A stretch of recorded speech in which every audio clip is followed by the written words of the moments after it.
사각사각 연필 소리만이 채우던 밤으로 사랑과 아픔의 시절을 쓰던 마음으로 그리운 이에 대해 적어내려가는 아득한 호흡으로 희망으로 가득 찬 미래를 끝없이 걷도록 하는 힘으로 이어졌습니다. 소란했던 계절을 꾹꾹 담아내면 마음이 한동안 고요해졌고 그 문장을 건너며 나는 자주 행복해졌습니다.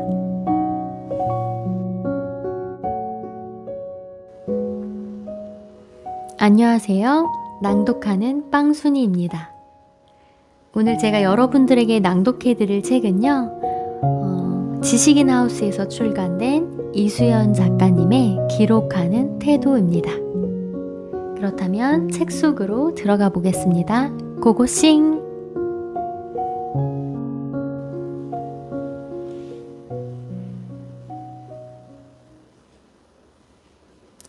불완전한 시선의 무결함. 김미옥 75 알츠하이머 환자. 과일가게 앞 정류장 3315나 3314 버스. 두 정거장 후 하차할 것. 편의점 옆 빨간 지붕. 첫 번째 화분 및 열쇠. 유산소 운동을 하기 위해 나왔다가 길바닥에 버려진 쪽지 하나를 발견했다. 앞면엔 세 글자 이름이, 뒷면엔 마치 암호 같은 낱말만이 나열되어 있을 뿐이었다. 머릿속 조합을 해보니 얼추 그림이 그려졌다. 펜으로 꾹꾹 눌러 쓴 손글씨에선 75 노인의 귀갓길을 걱정하는 누군가의 세심한 마음이, 따뜻한 성정이 담겨 있었다. 꽤 중요해 보이는 이 쪽지가 왜 차가운 길바닥에 놓여 있는 것일까? 주변을 둘러보니 가능성이 있을 법한 곳이 너무도 많았다.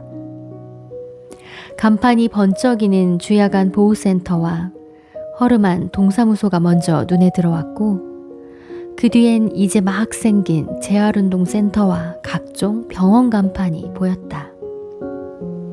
저쪽일까? 아니, 저쪽일 거야.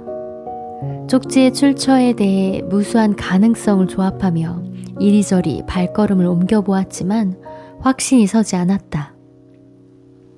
이내 머리가 지끈거렸다. 과연 노인은 안전하게 집에 잘 들어갔을까? 어느새 운동은 뒷전. 가늠하지 못한 노인의 시간 속에서 난 한참 헤맸다. 옷깃을 여미게 하는 쌀쌀한 겨울이 우리 곁을 찾아온 때였다.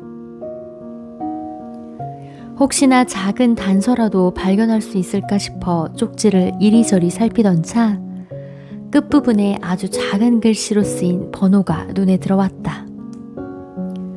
한참을 고민하다 핸드폰을 손에 들었다. 누군가는 오지랖이라고 할 수 있겠지만 어딘가에서 찾는 이의 마음은 아주 아득하고 애탈 수 있을 테니. 수화음이 몇 번 울리자 젊은 여성의 목소리가 들렸다. 자초지종을 말하자 여자는 자신을 노인의 딸이라 소개하며 연신 감사를 전했다.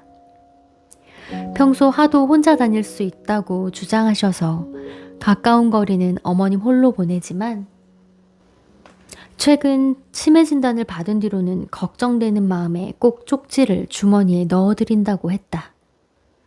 돌아오는 길에 당신도 모르게 어디선가 쪽지를 떨어뜨리신 것 같다는, 어머님은 잘 들어왔으니 안심하라는 말이 이어졌다. 마음이 놓였다. 연일 보도되는 뉴스 기사와 자극적인 영상에선 편을 가르고 서로의 분개하는 마음이 들끓는다. 우린 타인에 관한 관심이나 사랑이 전멸하는 시기를 보내고 있다. 쉽게 분노하며 제 마음 한편을 내어주지 않으려 하는 것이다.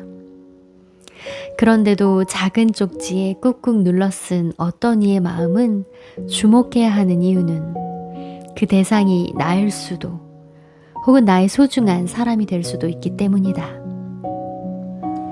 보살핌이 필요한 이의 홀로서기이자 단단한 일상을 만드는 기록일 수 있다는 생각에까지 미친다. 아무렇게나 벗어둔 양말이나 짝이 없게 된 에어팟 한쪽 같은 쓸모없는 존재란 없다. 부족함과 불완전함 속에서도 각자의 균형과 리듬으로 살아가고 있으니 단단한 일상을 만드는 누군가의 기록을 살뜰히 응원해주는 것, 따뜻한 시선으로 바라봐주고 곁을 내어주는 것. 다만 이 작은 시선만이 우리에게 가장 필요한 것이 아닐까?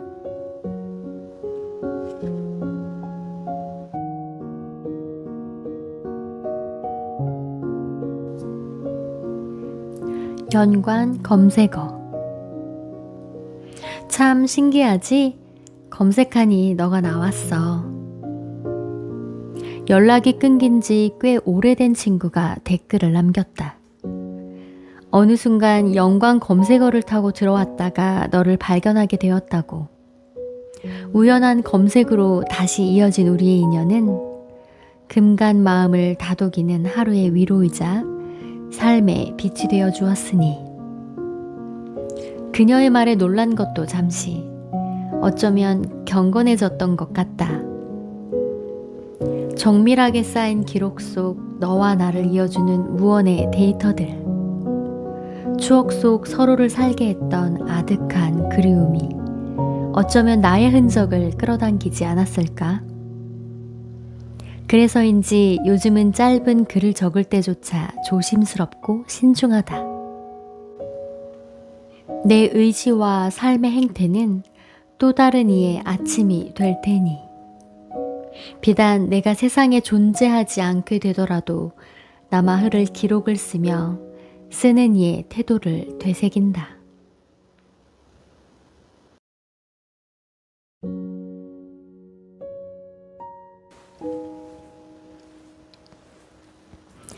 태양. 그의 머리 위에는 늘 태양이 있었다.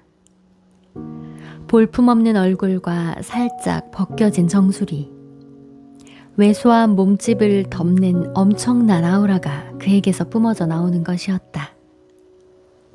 그를 만난 뒤 나는 꽤 자주 범죄와 천재를 가르는 기준에 대한 생각을 했다. 글을 쓰고 싶다는 공통점으로 모인 글쓰기 수업에서 우리는 저마다의 자부심이 충만했다. 이미 대형 포털에서 웹소설을 연재해본 이력이 있거나 국내 유명 영화 대본 작업에 참여해본 사람, 예고 문예창작과에서 늘 1등을 도맡아 했던 사람 등 글이라면 어느 정도 쓴다고 생각하거나 스스로 자신 있는 사람들만이 모이는 곳이었으니까 말이다. 우리는 한 공간에 모이자마자 쓰라는 글은 안 쓰고 그동안 문우를 사귀면 나누고 싶었던 이야기만 잔뜩 풀어내기 바빴다. 사회인이 되어 만나는 글쓰기 모임이었음에도 그는 늘 답답할 만큼이나 열심이었다. 그저 가끔 우리를 바라보며 부러운 듯 미소를 머금을 뿐이었다. 나이가 꽤 많은 탓에 동기들과 쉽게 어울리지 못했다. 그저 가끔 우리를 바라보며 부러운 듯 미소를 머금을 뿐이었다. 교실 바로 앞 그의 벗겨진 머리는 형광등 빛을 받아 언제나 반짝였다. 맨 앞자리에 앉아 글쓰기 강사님의 말을 다 받아 적고 매 순간 하나라도 더 배우려는 듯 수업에 집중했다. 동기들은 그런 그를 이해하지 못했다. 머리가 굵어진 뒤 만나는 우리는 본래의 목적인 글쓰기보단 서로와의 교류와 수다, 그리고 회식이 더 즐거웠던 것도 같다. 글은 예술이야.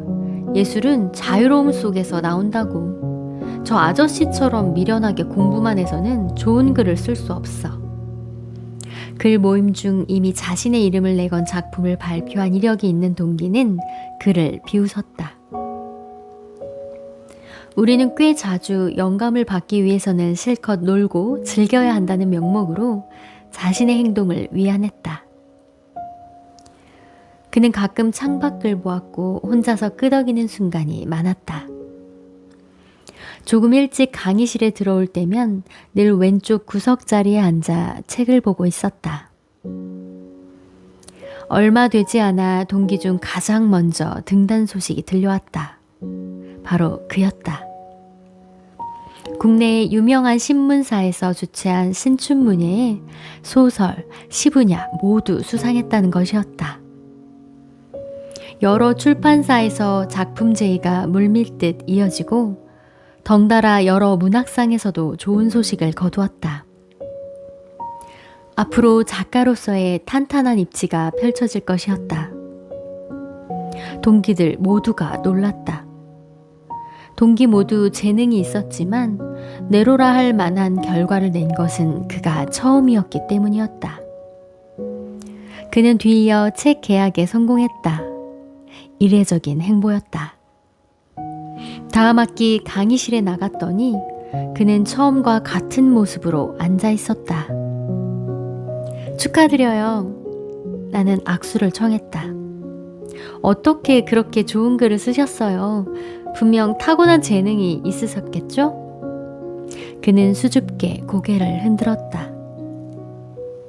55. 글을 쓰고 싶어 직장인도 할 수 있다는 글 모임을 등록해서 왔어요. 사실 나는 우리 수업 다른 동기들처럼 기발한 상상을 하거나 타고나길 글을 잘 쓰는 사람은 아니에요.